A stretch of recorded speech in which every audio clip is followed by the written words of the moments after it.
আপনারা জানেন যে সোহরাওয়ার্দী হাসপাতালে ওসমান হাদির ময়নাতদন্ত সম্পন্ন হয়েছে, তারপর তাকে নিয়ে যাওয়া হয়েছে আবারও হৃদরোগ ইনস্টিটিউটে।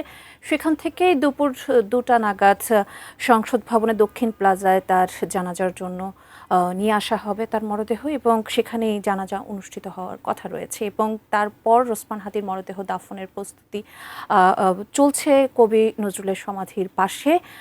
অন্যদিকে ওসমান হাদির হত্যাকাণ্ডের প্রতিবাদে শাহবাগে চলছে বিক্ষোভ। এ ব্যাপারে বিস্তারিত জানাতে যোগ দিচ্ছেন সহকর্মী মাহতাব মিনহাজ। মাহতাব, বিক্ষোভ তো চলছে এবং একই সাথে আমরা যতটুকু জানি যে তাকে সমাধিস্থ করা হবে কবি নজরুলের পাশেই, সেটির প্রস্তুতিও কিন্তু চলছে। একটু বিস্তারিত জানাবেন আমাদের। যেমনটি জানতে পেরেছি, শরীফ ওসমান হাদির যে মরদেহ সেটি সোহরাওয়ার্দী মেডিকেলের মর্গ থেকে বের করে এই মুহূর্তে কিছুক্ষণের জন্য হিমঘরে নেওয়া হয়েছে। এবং আমরা যতটুকু জানতে পেরেছি যে এই মুহূর্তে মানিক মিয়া অ্যাভিনিউতে শরীফ ওসমান হাদির জানাজার জন্য সব ধরনের প্রস্তুতি সম্পন্ন হয়েছে। আসলে আপনি জানেন, যেহেতু আজকে বড় জানাজাটি সেখানেই হবে, এই জন্য কিন্তু আসলে সেখানে সমস্ত মানুষ, সাধারণ মানুষ এবং ওসমান হাদির যারা সহকর্মী সহযোদ্ধা রয়েছেন সবাই কিন্তু সেই জায়গাটিতে অবস্থান করার জন্য গিয়েছেন।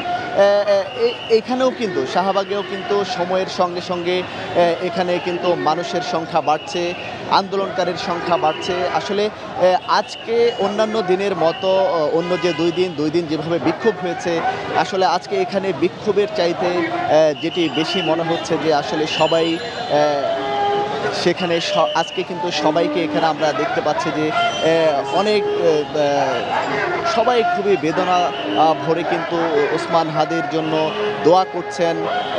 সবাই কিন্তু ওসমান হাদির পরিবারের জন্য দোয়া করছেন। আমি যখন আপনার সঙ্গে সংযুক্ত হচ্ছি তখনই কিন্তু সবাই এখানে মোনাজাত করেছেন। এতক্ষণ কিন্তু তারা এখানে অবস্থান করছিলেন, আপনি দেখতে পাচ্ছেন। এই মুহূর্তে তারা হঠাৎ করে মিছিল নিয়ে তারা কারওয়ান বাজারের দিকে তারা সেদিকে রওনা দিচ্ছেন। তারা এই মুহূর্তে হয়তো ওই মানিক মিয়া অ্যাভিনিউর যে জানাজাটি অনুষ্ঠিত হবে হয়তো তারা সেদিকে যাচ্ছেন।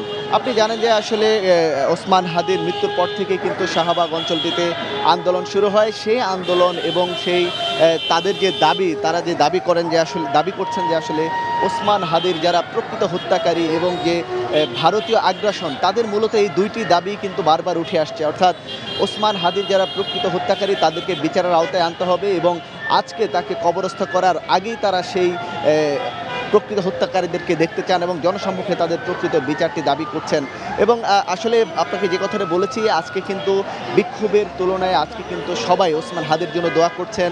তাকে বিদায় দেওয়ার যে ব্যথা, সেই ব্যথায় কিন্তু সবাই ব্যথিত হচ্ছেন। এবং আপনি জানেন যে এখন পর্যন্ত কথা রয়েছে শরীফ ওসমান হাদিকে জাতীয় কবি কাজী নজরুল ইসলামের যে কবর রয়েছে ঢাকা বিশ্ববিদ্যালয়ের কেন্দ্রীয় মসজিদের পাশে, সেখানে কবরস্থ করার কথা রয়েছে। এবং আমরা সকালবেলায় সেখানে গিয়ে দেখেছি তাকে কবরস্থ করার যে প্রক্রিয়া, সেই প্রক্রিয়াটি চলছে এবং সেখানে সাধারণ মানুষ অপেক্ষা করছেন, অনেকেই আমরা দেখেছি। এবং সেইখানে কবর দেওয়ার জন্য রাষ্ট্রের যে অনুমতি, ঢাকা বিশ্ববিদ্যালয়ের যে অনুমতি, সব ধরনের অনুমতি এখন পর্যন্ত সম্পন্ন হয়েছে। ধন্যবাদ।